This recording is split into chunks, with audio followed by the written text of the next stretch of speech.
আমি অমুকের মেয়ে, আমার নাম অমক, আমার অমুকের সাথে বিবাহ হয়েছে, এমনকি আমার ঘরের মধ্যে 3টি রুটি আছে। এই কথা সে কেমন করে জানলো? আমি আমার স্বামী ব্যতীত আর কেউই তো জানে না যে আমার ঘরের মধ্যে 3টি রুটি রয়েছে খাবারের জন্য।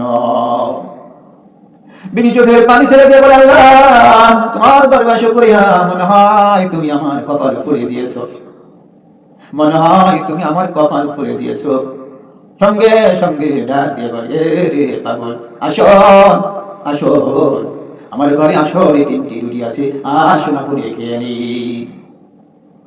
ভাইয়ের আমার বলা হয়েছে তাফসীর, এখানে কোন লিখতে গিয়ে বলেন, পাগল যখন ঘরের দরজার সামনে এসে হাত পেতে দিলেন, ঘরের মধ্য থেকে বিবি হাফসি বেলালের স্ত্রী পর্দার আড়াল থেকে পর্দার মাধ্যমে তিনি 3টি রুটি ওই পাগলের হাতে উঠিয়ে দিলেন এবং বললেন, তুমি রুটি খাও, আমার কোনো অসুবিধা নাই, কারণ এই রুটিতে আমার কোনো অসুখ আসবে না, কোনো শান্তি আসবে না।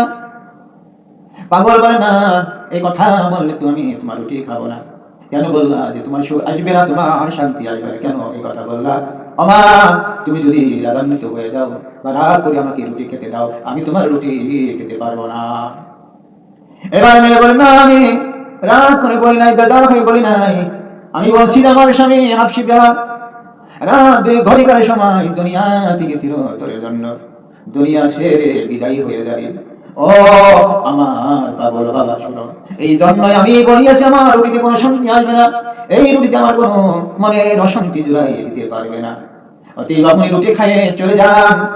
রুটি খাওয়ার পরে আপনি আল্লাহর কাছে আমার জন্য একটু দোয়া করে যাবেন। ভাইয়ের আমার বলা আছে কিছুক্ষণের মধ্যে এবার ওই পাগল বলতে লাগলো, এ মা, তুমি রুটি দিয়েছো, ভালোই করেছো, তুমি আমাকে একটু সময় দিবা, আমি তোমার ঘরের দরওয়াজার সামনে বসে বসে এই রুটি 3টা খাবো। তুমি কি আমাকে তোমার ঘরের দরওয়াজার সামনে বসে বসে এই রুটি 3টা খাবার জন্য কি অনুমতি দিবা? হাফসি বেলাল স্ত্রী বলেন, খান, অসুবিধা নাই, কারণ কিছুক্ষণ পরে তো আমার স্বামী হাফসি বেলাল এই দুনিয়া থেকে চলে যাবেন। অতএব আপনি আমার ঘরের দরওয়াজার সামনে বসে বসে 3টি রুটি খান। খাওয়ার পরে যদি আমার স্বামী বেলাল যদি দুনিয়া থেকে চলে যান, তাহলে আপনি এই খবরটি সঙ্গে সঙ্গে আমার দয়াল নবীদের কাছে পৌঁছাইয়া দিবেন। এবারে পাগল বলে, ঠিক আছে, দেখি তোমার স্বামীর মৃত্যু বরণ করার জন্য কে আসে। সুবহানাল্লাহ। বলতে লাগলো, কে আসে আমি দেখবো। ইতিহাস বলে কি আছে, ওই পাগল ঘরের দরওয়াজার সামনে এমন ভাবে বসিয়েছে যে ঘরের দরওয়াজা মধ্য দিয়ে বাহির থেকে 1 ফোঁটা 1 বিন্দু পরিমাণ অনুযায়ী বাতাসও ঘরের ভিতরে ঢুকতে পারতেছে না। এবার হাফসি বেলাল রাদিয়াল্লাহু তাআলা ঘরের স্ত্রী খেয়াল করতে লাগলেন যে কাকে আমি ঘরের দরওয়াজার সামনে বসে রুটি খাওয়ার জন্য পারমিশন দিলাম, অনুমতি দিলাম, এখন দেখি বাহির থেকে কোনো আলো বাতাস আমার ঘরের মধ্যে প্রবেশ করতে পারতেছে না। কিছুক্ষণ পরে এক ব্যক্তি আসিয়াছে, লাঠি বড় দিয়ে, সুবহানাল্লাহ, লাঠি বড় দিয়ে টুকটুক করে এসে ঘরের দরওয়াজার সামনে হাজির হয়ে গেছে আর বলতেছে, এই আল্লাহর বান্দা পাগল, এই আল্লাহর বান্দা ঘরের দরওয়াজা থেকে ছায়া খেয়ে বসা।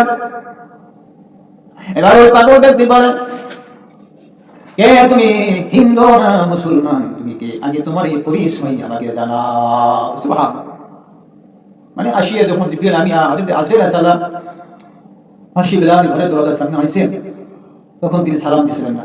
এই সালাম না দেওয়ার বিনিময়ে সেই পাগল ব্যক্তি বলে উঠলেন, তুমি আগে বলো তুমি কি হিন্দু না মুসলমান, এই পরিচয় আগে দাও, তারপরে আমি ঘরের দরজা সেট করব। বলে, এটা তোমার শোনার প্রয়োজন নাই, আগে তুমি আমাকে ঘরের দরজা থেকে একটু সরে বসো, আমি এখন এই মুহূর্তে আমি আল্লাহর বান্দা হাফসি বেলালের জান নিয়ে যাব। পাগল ব্যক্তি বলে, আমি এই যে ঘরে তোমার সামনে বসে আছি, যতক্ষণ পর্যন্ত আমার হাতের মধ্যে 3টি রুটি রয়েছে, এই 3টি রুটি খাওয়া না হইবে, ততক্ষণ পর্যন্ত আমি ঘরের দরজা থেকে সরে বসতে পারবো না বা বুঝবো না। অতএব খাওয়া পর্যন্ত তোমাকে ইন্তেজার করতে হবে। সুবহানাল্লাহ। হযরত কোন ব্যক্তি জান কবজ করতে আইলে অপেক্ষা করবে, ইন্তেজার করবে? আল্লাহ রাব্বুল আলামিন বলেন, আমার ফেরেশতা আজরাইলকে আমি এত পাওয়ার দিয়ে দিয়েছি, এই পরিমাণ পাওয়ার দিয়ে দিয়েছি রে, যদি আমার ফেরেশতা আজরাইল দুনিয়ার জমিনে কোনো ব্যক্তিকে জান কবজ করার জন্য যায়, তাহলে আমার ফেরেশতা আজরাইলকে সেকেন্ড পরিমাণ সময়কে অপেক্ষা করতে হইবে না, বা তাকে রুমের মধ্যে বাসীমিত যার জান কবজ করবে তার কাছে যাওয়ার জন্য পারমিশন লাগবে না। জিবরাইল আল্লাহ বলেন হযরত জিবরাইল আমিনকে বলিয়াছেন যে আমার একজন ফেরেশতাকে আমি আল্লাহ রাব্বুল আলামিন জান কবজ করার জন্য পারমিশন দিব, যাকে দুনিয়ার জমিনে যে কোন স্থানে জান কবজ করতে গেলে তার কোনো পারমিশন লাগবে না। বাইরে শেষ করে দিলাম। যখন সেই পাগল ব্যক্তি ঘরের দরওয়াজার সামনে বসে রুটি খাইতে লাগলেন, আর অন্য দিক দিয়ে সেই ফেরেশতা আজরাইল বলতে লাগলেন, মালাকুল মউত বলতে লাগলেন, হে আদম বান্দা, ঘরের দরওয়াজা সাইড করে দিন, আমাকে ঘরের মধ্যে যাইতে দিন, আমি এখন আল্লাহর বান্দা হাবশী বেলালের জান কবজ করিব। ওই পাগল ব্যক্তি বলতে লাগলো, আমাকে 3টি রুটি খাওয়া পর্যন্ত সময় দিতে হবে। সুবহানাল্লাহ! এত বড় শক্তি, এত বড় ক্ষমতাবান কথা বলার মতো তার সাহস রয়েছে। এই জন্যই বলা হয়েছে আজরাইল আলাইহিস সালাম তাকে বলেছিলেন, তুমি কে এত বড় কথা বললা যে আমাকে 3টি রুটি খাওয়ার সময় তোমাকে দিতে হবে? আমি আজরাইল কোনো সময় দিতে পারবো না, কারণ কি আল্লাহ রাব্বুল আলামিন আমাকে সেই সময় দেয় নাই যে সময় আমি তোমাকে দেব। এবার পাগল ব্যক্তি বলতে লাগলো, যদি তুমি এই সময় না দাও, দিতেই না পারো, তাহলে যাও, তুমি তোমার মালিকের কাছে যাও। সুবহানাল্লাহ! বললে তুমি তোমার মালিকের কাছে যাও, মালিকের কাছে গিয়ে বলো যে আমি 3টি রুটি খাওয়ার জন্য তোমার কাছে সময় চাইছি, আর যদি তুমি সময় না দাও তাহলে 3টি রুটি খাওয়ার সময় পরিবর্তে তোমার 3 দিন সময় দিতে হইবে।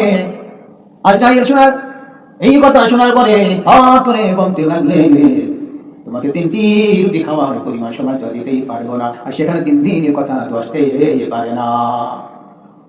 মায়ের আমার তাফসীরে কারণ লেগেছিল এইরকম করে পাগল ব্যক্তি যখন মালাকুল মউত তার সঙ্গে কথা কাটাকাটি করতে লাগলেন, এক পর্যায়ে পাগল ব্যক্তি বলে বসল, তুমি যদি আমাকে 3 দিনের সময় না দাও তাহলে তোমাকে 7 দিন সময় দিতে হবে। এরপরে বলা হয়েছে 7 দিন যদি সময় না দাও, 7 দিন যদি সময় তুমি দিতে না পারো, তাহলে 7-এর পরে আমি শূন্য লাগাইয়া দিব। এই শূন্য লাগাইয়া দিলে পরে যতগুলো বছর হইবে ওই অতগুলো বছর আমাকে সময় দিতে হবে। সুবহানাল্লাহ! ভাইয়ের আমার, এই যে রহস্য হয়ে গেল, এই যে খেলা হয়ে গেল, এই যে রহস্য ঘটাইল, জানোনি আল্লাহ রাব্বুল আলামিন কারোর মাধ্যমে ঘটাইলেন। এই ব্যক্তি আজরাইল এসব কথা কাটাকাটি করতে লাগলেন বা করতেছিলেন, এই ব্যক্তি আর কেউ নয়, এই ব্যক্তি হইল আমার দয়াল নবী আরেকটি পাগল ভক্ত। এই ব্যক্তি হলেন ওয়াজ করেনি রহমতুল্লাহ আলাইহি, যেই ব্যক্তি নবীজি উহুদের ময়দানে দান্দার মোবারক শহীদ হওয়ার কথা শুনে একটি দাঁত পড়ে গেছে, কথা শুনেছিলেন, একটি দাঁত পড়ে যাওয়ার কথা শোনার সঙ্গে সঙ্গে ওয়াজ করেনি রহমতুল্লাহ আলাইহি, তাহার সেই দাঁত পড়ে যতগুলো দাঁত ছিল রে, সম্পূর্ণ দাঁতগুলো নিজের হাতে গুটিয়ে গুটিয়ে ভেঙে ফেলে দিয়েছেন। সেই ব্যক্তি হইল ওয়াজ করেনি। ভাইয়েরা আমার, আল্লাহ চলে গেলেন, আল্লাহর কাছে গিয়ে বললেন, রব্বুল আলামিন বিরত আসিয়াছি যেন কবজ করতে পারি নাই। আল্লাহ তাআলা বলেন, কি হয়েছে?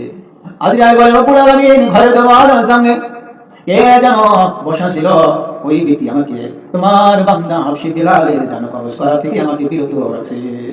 এবার মালাকুল মউত ফেরেশতা বলেন, রব্বুল আলামিন আমি জান কবজ করতে পারি নাই, এটা কোনো বড় কথা নয়। রব্বুল আলামিন আগে বলুন তো, যে ব্যক্তি আমি মালাকুলে তোমার বান্দার জান কবজ করা থেকে বিরত রাখছে, ও আল্লাহ তাআলা আপনি আগে বলুন তো ওই ব্যক্তিকে।